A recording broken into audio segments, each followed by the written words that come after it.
Qui ne connaît pas les amours? Des chiffres et des lettres, question pour un champion, money drop, qui veut gagner des millions? N'oubliez pas les paroles, les 12 coups de midi, mais aussi la France a un incroyable talent, le meilleur pâtissier, Koh-Lanta, Fort Boyard. De 7 à 77 ans, voire plus, les jeux télévisés sont des rendez-vous incontournables du petit écran pour toute la famille. Divertissants, instructifs, captivants, ils s'invitent dans nos foyers aux heures de grandes écoutes et font la joie des aficionados du buzzer, des intellos, des warriors, des stratèges. En un mot, ils ne laissent personne indifférent. Mais connaissez-vous leurs véritables histoires? Qui sont ces cerveaux enflammés, capables d'imaginer des scénarios rocambolesques qui sauront tenir en haleine des millions de téléspectateurs? Comment écrit-on un scénario de jeu? Comment le produit-on? Qui sont celles et ceux qui vont travailler d'arrache-pied pour que l'imagination d'un scénariste tout seul, dans sa chambre, devienne un succès planétaire? Vous n'avez pas la réponse? Ne vous inquiétez pas. Nous allons vous éclairer. Écoutez cette série de podcasts initiée par La Sage, la Société des auteurs de jeux, et plongez dans un univers mathématique, poétique et spectaculaire.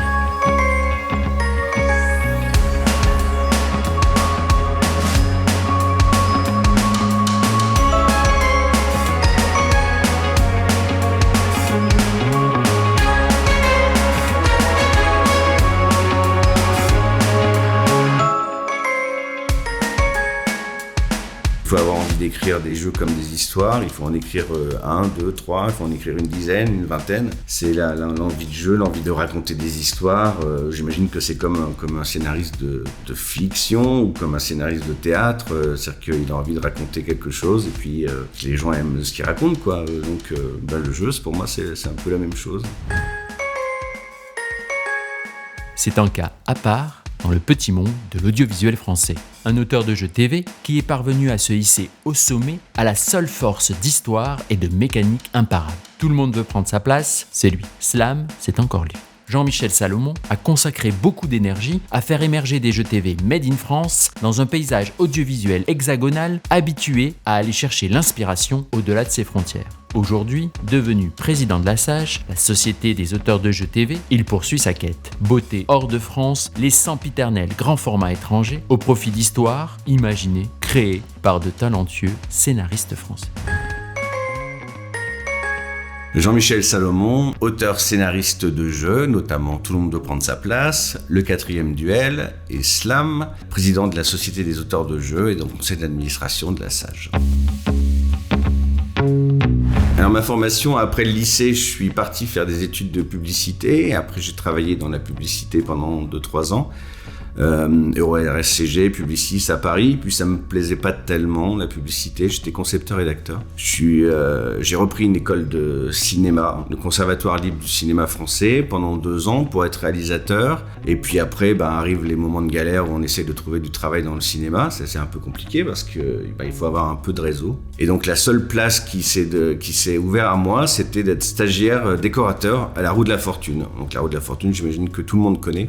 Et puis comme j'étais pas mauvais stagiaire à la Roue de la Fortune, sur les plateaux d'à côté, il y avait le Juste Prix, donc ils m'ont embauché au Juste Prix pour être assistant décorateur. Et puis en observant un peu comment fonctionnaient les jeux, comme ça, j'ai commencé à en écrire. J'en écrivais 1, j'en écrivais 2, j'en écrivais 3, et un jour j'ai quitté la production du Juste Prix pour essayer d'aller vendre mes jeux dans d'autres sociétés de production, notamment Fremantle, pour ce qui est des plus grosses boîtes de l'époque.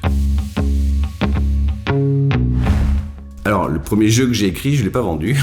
Le deuxième que j'ai écrit, je ne l'ai pas vendu. Le troisième que j'ai écrit, je ne l'ai pas vendu. En fait, j'en ai écrit à peu près une dizaine avant qu'il y en ait un qui soit vendu. En revanche, les premiers jeux qui ont été optionnés par une société de production, donc c'était Fremantle Media à l'époque, qui m'avait optionné 2 jeux. Il y en a un, c'était un jeu d'aventure dans le cirque. Ça s'appelait Ce soir à 21h. Alors, optionné, ça veut dire qu'ils vous payent pour pouvoir le développer à l'intérieur de leur société. L'autre jeu que la société de production m'a optionné, c'était un jeu qui s'appelait Programme spatial, où les candidats refaisaient justement le programme spatial des Russes pour pouvoir aller dans l'espace, et les candidats pouvaient gagner donc un voyage dans l'espace à l'époque. Donc ils avaient trouvé ça un peu saugrenu, et du coup ils m'ont embauché pour faire du développement à l'intérieur de la société de production. Alors il faut savoir que Fremantle à l'époque avait tous les grands standards américains chez eux, du Juste Prix en passant par le Big Deal, tous les grands jeux qui ont fait les belles années américaines et françaises. Voilà. Les compétences pour être auteur de jeu, je ne sais pas s'il y en a. Il faut avoir envie d'écrire des jeux comme des histoires. Il faut en écrire 1, 2, 3. Il faut en écrire une dizaine, une vingtaine. Je pense que les compétences, tout le monde peut les avoir. C'est l'envie de jeu, l'envie de résoudre des énigmes, l'envie de raconter des histoires. J'imagine que c'est comme un scénariste de fiction ou comme un scénariste de théâtre. C'est-à-dire qu'il a envie de raconter quelque chose. Et il faut qu'il y ait un producteur qui aime votre travail. Il faut qu'il y ait un diffuseur qui aime votre travail et puis qui décide de produire ce que vous avez écrit. Alors comment on fait un jeu qui peut devenir un succès? C'est que d'abord vous en écrivez beaucoup et puis au début quand vous écrivez des jeux, souvent vous écrivez des jeux qui ressemblent à des jeux qui sont déjà existants et puis dans le lot, à un moment donné, vous écrivez des jeux qui sont différents. Ce qui va faire un succès, c'est quand vous avez réussi à écrire un jeu qui est différent, qui n'a pas encore été mis à l'antenne, avec une histoire qui est différente ou avec un dispositif qui est différent. Dans le cas de Tout le monde de prendre sa place, l'histoire était différente. Ça n'existait pas, un champion qui gagne comme ça tous les jours à la télévision. Et ça n'existait pas un jeu qui était un peu hybride entre un soap et un jeu de plateau plus traditionnel.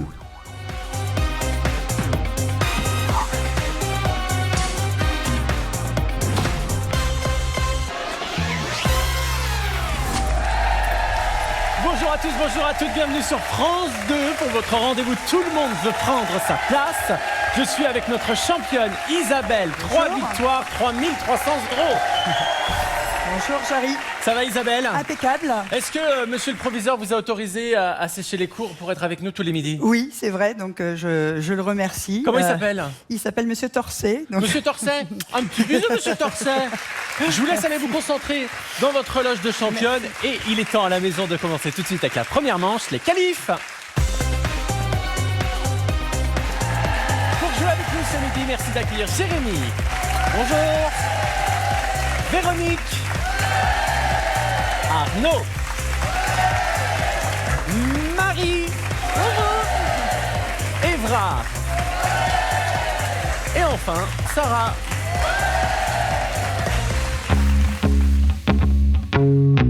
Dans le cas de Slam, c'est un peu différent parce que là, c'est le dispositif qui est innovant et c'est la première fois dans un jeu télé qu'on arrive à associer des quiz et des mots fléchés. Et que les mots fléchés sont quand même une mécanique qui sont très populaires chez les gens et donc du coup, le fait de leur avoir permis de jouer à un jeu télé sur des mots fléchés, ça a tout de suite fonctionné et ça fait maintenant 17 ans que ça dure. La grille est là, vous de la remplir. Vous aussi, vous allez jouer avec nous à la maison en même temps que les candidats. Essayez d'avoir les lettres plus rapidement qu'eux. Elle est vide pour l'instant. À vous de jouer, Sylvie, Olivier, Christine. Et vous aussi à la maison. Première question du jour, c'est du vocabulaire. Quelle est l'initiale de la petite quantité que l'on peut avoir avec toutes ces lettres? Une petite quantité.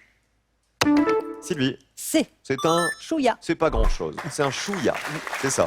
Mot d'origine arabe. On met 2 C dans la gauche. Un petit chouïa. Le 1, le 5, le 8. Le 8. Viande coriace. Carne. Oh, une vieille carne.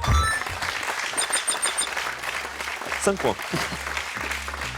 Ça commence bien. Alors, pour reprendre la création du jeu Tout le monde doit prendre sa place, alors c'est un jeu que j'ai pu écrire 5 ans, 6 ans avant la diffusion. Donc vous écrivez un premier scénario, et puis tant qu'il n'est pas vendu, vous le modifiez parce que vous avez l'impression que vous pouvez toujours l'améliorer. Il était un peu incongru. Au début, je l'avais écrit pour des chaînes un peu du câble, un peu différentes du grand public. Et puis au fur et à mesure, il s'est un peu assagi. J'ai remis d'autres règles à l'intérieur. Et puis je rencontre la directrice des jeux de France Télévisions et je lui en parle un peu sans vraiment trop y croire. Et elle saute sur l'occasion, elle trouve ça génial, elle trouve ça bizarre, mais à la fois elle trouve ça génial, et donc elle veut en savoir plus. Donc la personne en question, c'était Corinne Fix, qui était à l'époque directrice des jeux de France Télévisions. Message à l'attention de celles et ceux qui ne connaîtraient pas encore la célèbre Corinne Fix. Cette ancienne productrice a beaucoup œuvré pour faire émerger des jeux TV 100% français. Un caractère bien trempé, mais aussi une vision précise de ce que doit être un jeu TV parfait pour les téléspectateurs de France Télévisions. Elle veut en savoir plus et donc elle me donne rendez-vous au sein de France Télévisions.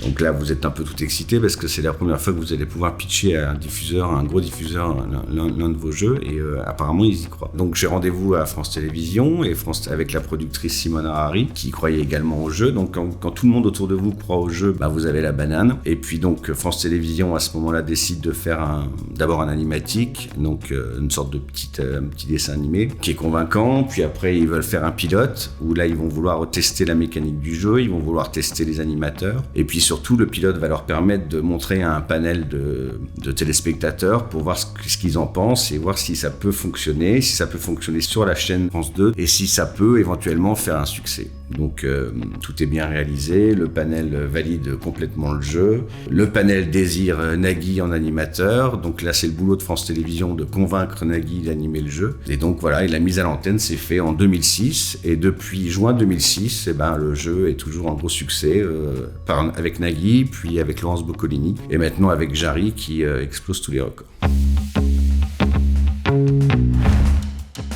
Jean-Michel Salomon est désormais un auteur de jeux reconnu. Slam, et tout le monde veut prendre sa place, continue d'enchanter les téléspectateurs de France Télévisions. C'est fort de cette reconnaissance qu'il a accepté en 2016 la présidence de la Société des auteurs de jeux, la SAGE, conscient qu'il fallait rassembler toutes celles et ceux qui souhaitent écrire des scénarios de jeux TV. Conscient également qu'il fallait promouvoir la créativité des jeunes auteurs français auprès des diffuseurs. Alors aujourd'hui, je continue évidemment à écrire des jeux, mais j'ai aussi un autre job, c'est-à-dire que je suis président de la Société des auteurs de jeux, donc c'est la SAGE, c'est une société de gestion collective des droits d'auteur des auteurs de jeux télé. Donc nous, on perçoit les droits sur la copie privée essentiellement, et on redistribue aux auteurs français, mais aussi les jeux internationaux. Et c'est pour ça que dans les membres de la SAGE, on a des John Demol, par exemple, parce que c'est l'auteur de The Voice, ou Jeff Aploff, qui est l'auteur de N'oubliez pas les paroles, ou encore Charlie Parsons, qui est l'auteur de Survivor, qui est Koh-Lanta en France. Puis on a 25% de tout ce qu'on récolte qui est pour l'aide à la création, et donc avec l'aide à la création on permet à des auteurs d'écrire des scénarios de jeux, mais aussi de faire des pilotes, d'obtenir des conventions de développement avec des producteurs et avec des diffuseurs. On crée aussi grâce à nos formations des nouvelles générations d'auteurs de jeux. L'ambition de la SAGE, évidemment, c'est d'augmenter le nombre de ses membres. On voudrait recruter le maximum d'auteurs, des jeunes auteurs qui viennent vers nous, parce que d'abord, ils ont des idées que les anciens n'ont pas forcément. Donc c'est pour ça qu'on fait beaucoup de formations pour des nouveaux auteurs. Donc ils viennent et ils font des formations pour être scénaristes. D'autre part, on permet aussi avec les aides à la création des aides à l'écriture. On leur permet d'écrire des scénarios qui peut-être un jour auront les mêmes succès que Tout le monde de prendre sa place. Et puis d'avoir des jeux français, surtout à l'antenne, c'est-à-dire qu'on milite aussi beaucoup pour que ce soit en priorité pour les formats français, donc les jeux français à l'antenne. On y arrive, c'est-à-dire que depuis quelques années, notamment avec France Télévisions, on a de plus en plus de jeux français qui remplacent des jeux qui viennent de Hollande, d'Angleterre, des États-Unis, qui sont plus forcément des succès garantis. Et d'ailleurs, on s'aperçoit que sur les grilles d'antenne de la télévision française, souvent, c'est les jeux français qui font plus d'audience que les jeux importés. On espère que tout le monde va aller dans ce sens-là, et que ce ne sera pas juste France Télévisions qui va prendre ce tournant du format français, et que les autres diffuseurs vont pouvoir aussi produire des jeux français. Et puis il y a les plateformes, et on espère aussi que nos membres pourront... c'est une autre façon de fabriquer des jeux, c'est une autre façon de les écrire, c'est pas tout à fait les mêmes histoires, mais on espère aussi que les membres pourront écrire des scénarios pour les plateformes, pour Netflix, pour Amazon, Disney, voilà. Si la SAGE déploie autant d'énergie à faire exister les auteurs de jeux TV, c'est parce que celles et ceux qui écrivent les histoires, à l'origine des projets, sont souvent éclipsés au profit d'autres intervenants de la production audiovisuelle. Une pratique peut-être un peu moins courante au cinéma, où le scénariste garde une place prépondérante au sein du processus de production. Voilà pourquoi il est important de rappeler que l'auteur de jeux TV est lui aussi un véritable scénariste, essentiel à l'émergence de formats capables de rassembler le plus grand nombre de téléspectateurs. C'est-à-dire que peut-être que c'est un peu confus pour certains, pour les producteurs ou pour certaines personnes. Qu'est-ce que vraiment est l'auteur de jeu dans la réalisation d'un jeu? Parce que vous allez me dire qu'il y a un producteur artistique qui va faire l'artistique, un décorateur qui va faire un décor, un réalisateur qui va réaliser le jeu et un directeur lumière qui va faire de la lumière. Alors l'auteur du jeu, en réalité, c'est celui qui a écrit l'histoire qui va permettre à tous ces corps de métier de fabriquer un jeu télé qui sera diffusable. Mais l'auteur, la personne qui est membre de la SAGE, c'est vraiment celui qui a écrit l'histoire, qui a écrit le scénario du jeu et qui est la base qui va permettre au producteur de monter sa production par rapport à ça. Donc c'est fondamental et il faut vraiment que les auteurs comprennent qu'écrire un jeu, c'est comme écrire un conte, c'est comme écrire un roman, c'est comme écrire une pièce de théâtre. Il y a un début, un milieu, une fin. Il y a des personnages qui sont des candidats. Il y a un narrateur qui peut être l'animateur. Mais il faut vraiment penser histoire. Qu'est-ce que je veux raconter aux téléspectateurs? Même si vous faites des jeux comme Slam ou si vous faites des jeux comme Motus, il y a quand même une histoire à raconter aux téléspectateurs. Et si vous n'êtes pas capable de raconter cette histoire, le téléspectateur aura sans doute pas envie de regarder votre jeu jusqu'à la fin. Peut-être qu'il trouvera marrant quelque chose, peut-être que c'est la lumière qui lui plaira, peut-être que c'est les jingles qui lui plairont, peut-être que c'est l'animateur qui plaira. Mais si vous voulez que votre jeu dure et rentre dans le foyer du téléspectateur, il faut que vous lui racontez une histoire. Et c'est peut-être plus facile à comprendre sur des jeux comme Koh-Lanta ou comme Fort Boyard, où là vous pouvez peut-être plus voir où est l'histoire dans un Koh-Lanta, où est l'histoire même dans un Top Chef, quelque chose comme ça. Mais pour chaque jeu, que ce soit effectivement que ce soit le plus grand jeu d'aventure comme Koh-Lanta ou le plus petit jeu de plateau comme les chiffres et les lettres, il y a quand même quelqu'un qui a commencé l'histoire, qui a dit comment il fallait qu'elle se déroule et comment il fallait qu'elle se termine. Vous l'avez compris, pas de jeu TV sans histoire. L'auteur de jeu est un scénariste et son œuvre obéit à des structures narratives bien identifiées. Nous, qui avons titillé tous nos interlocuteurs sur qui, de l'histoire ou de la mécanique, devait être privilégié. Les deux, mon capitaine. Parce qu'un jeu sans mécanique... Un jeu sans mécanique, ça existe ? Eh ben écoutez, la question, moi je dis elle est béton celle-là, vous voyez. Ouais. Il y a des fois, il y a des trucs qui vous arrivent dans la vie, alors là, et ben là, on est en plein dedans. Un jeu sans mécanique, c'est pas possible. En fait, la mécanique ou la règle du jeu, c'est ce qui va créer la colonne vertébrale du programme. Donc si vous me dites est-ce que c'est possible d'écrire un jeu sans colonne vertébrale, non. Je vois vraiment pas ce que ça peut être un jeu sans mécanique. Je crois qu'il n'y en a pas de jeu sans mécanique. Quand vous expliquez à un enfant on va jouer à, eh ben vous êtes quand même obligé de lui raconter quelque chose. Donc que vous jouez au billes, que vous jouez même à pile ou face, il va quand même falloir que vous lui racontez cette histoire, l'histoire du pile ou face. Si ça tombe sur pile, c'est gagné. Si ça tombe sur face, c'est perdu. Président, je vous prie de bien vouloir m'excuser d'interrompre de nouveau votre passionnante allocution. Mais je souhaiterais connaître votre point de vue sur les nouvelles technologies, notamment sur la question qui est sur toutes les lèvres, l'intelligence artificielle va-t-elle révolutionner la façon d'écrire un jeu TV ? Les nouvelles technologies, ça va pas changer grand-chose sur les auteurs. Ça peut les aider. L'intelligence artificielle va pouvoir aider les auteurs à écrire, sans doute.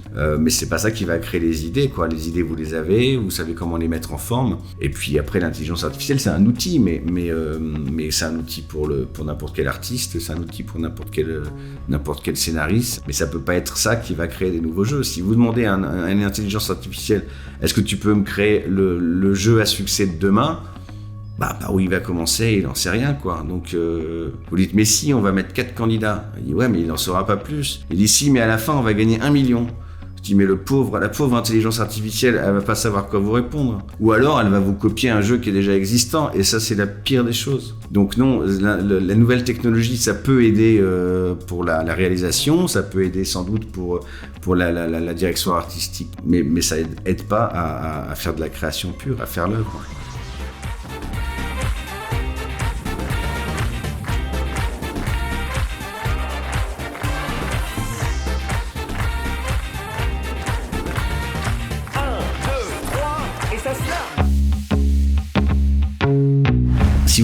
Si vous voulez bénéficier des aides de la SAGE pour écrire votre scénario, pour faire ce qu'on appelle des trailers, c'est-à-dire des bandes annonces de votre jeu pour essayer d'aller séduire un producteur ou un diffuseur, Nous, comme critère, d'abord, on va lire ce que vous avez écrit. On va se dire, est-ce que c'est un jeu ou est-ce que c'est pas un jeu? C'est-à-dire que si vous nous racontez une élection de Miss France, aujourd'hui, c'est pas un jeu.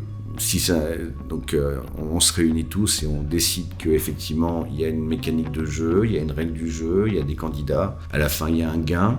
Donc a priori c'est un jeu, donc ça c'est le premier critère. Et le deuxième critère, c'est qu'il faut que l'auteur puisse avoir un contrat de droit français, un contrat qu'il aura contractualisé avec un producteur. Les droits français, c'est des droits qui sont proportionnels au prix de vente, donc on est les seuls à faire ça au monde. On va pas juger le contenu parce que on peut trouver un contenu un peu bizarre et puis ça va faire un énorme succès, et puis on peut trouver un contenu ultra bien et finalement ça fera un flop à la fin. Donc nous, on n'est pas là pour juger l'idée, on n'est pas là pour juger le concept, on n'est pas là pour juger le format. On regarde si c'est un jeu, s'il y a une sorte de cohérence quand même, et puis surtout si l'auteur est respecté en termes de droit.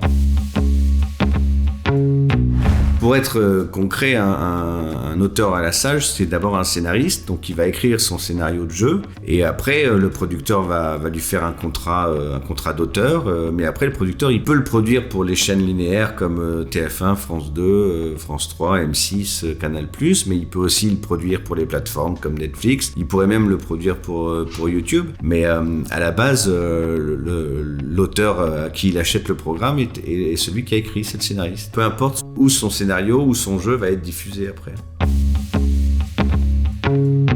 Amis scénaristes de Jeux TV, n'hésitez pas à visiter le site de la Sage, la Société des auteurs de jeux. Je vous en rappelle l'adresse, la-sage.org. Il contient de nombreuses informations qui peuvent vous être utiles, notamment comment devenir membre de la Sage et bénéficier des différentes aides à différentes étapes de la création de votre jeu, mais également comment déclarer vos œuvres et percevoir vos droits. Quand je parlais de formation, donc on a eu des stagiaires en formation qui ont eu des succès, avec notamment une scénariste qui a vendu La Yourte en Belgique, je crois.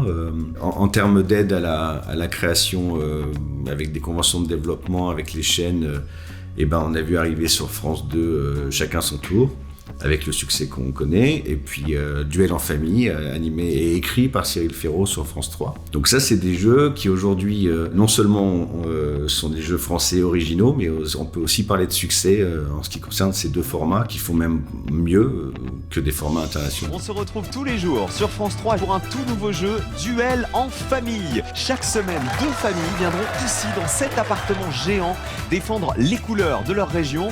Au programme, des duels en images, des duels de mots, duel en musique, duel en région, dans l'espoir de décrocher la cagnotte qui pourra grimper jusqu'à 13 000 €. Un point par an, égalité. Alors, quelle famille défendra le mieux sa région? Rendez-vous tous les jours dès 16h10 pour jouer à Duel en famille. La Sage, maintenant, je ne sais pas si elle va évoluer, mais nous, à la Sage, ce qui est intéressant, c'est de recruter des nouveaux membres, c'est de permettre, de dire que c'est possible d'être un auteur de jeu, d'ailleurs, parce que pendant longtemps, on a entendu que les jeux étaient achetés à l'international, mais c'est pas vrai. Je pense que les Français ont des bonnes idées, il faut juste qu'ils s'autorisent à les écrire. Et puis, à la Sage, on espère qu'on va augmenter le nombre de nos membres, et puis que surtout que les jeux vont partir aussi s'exporter à l'international, parce que c'est aussi le but des jeux télé, c'est qu'ils se vendent dans le monde entier et qu'on puisse montrer, comme l'avait fait Jacques-Antoine en son temps avec Fort Boyard, c'est qu'on puisse montrer qu'on peut vendre aussi des jeux de l'autre côté de l'Atlantique, en Asie, en Afrique. Et sincèrement, moi ce que je vois passer aujourd'hui, il y a des scénarios qui sont tout à fait valables pour pouvoir faire des grands succès à l'international. Alors c'est vrai qu'en France c'est compliqué parce qu'il y a peu de chaînes, on prend peu de risques, mais je vous assure qu'on n'est pas à l'abri que le prochain grand succès soit un succès français.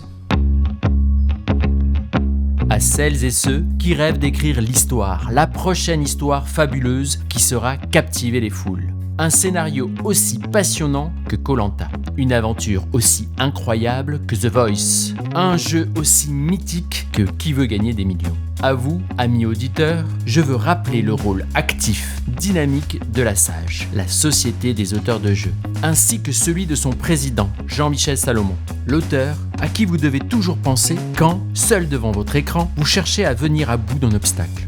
Parce qu'il l'a dit, il croit en vous. Il sait que certains d'entre vous sont à 2 doigts d'être couronnés de succès. Alors, foncez.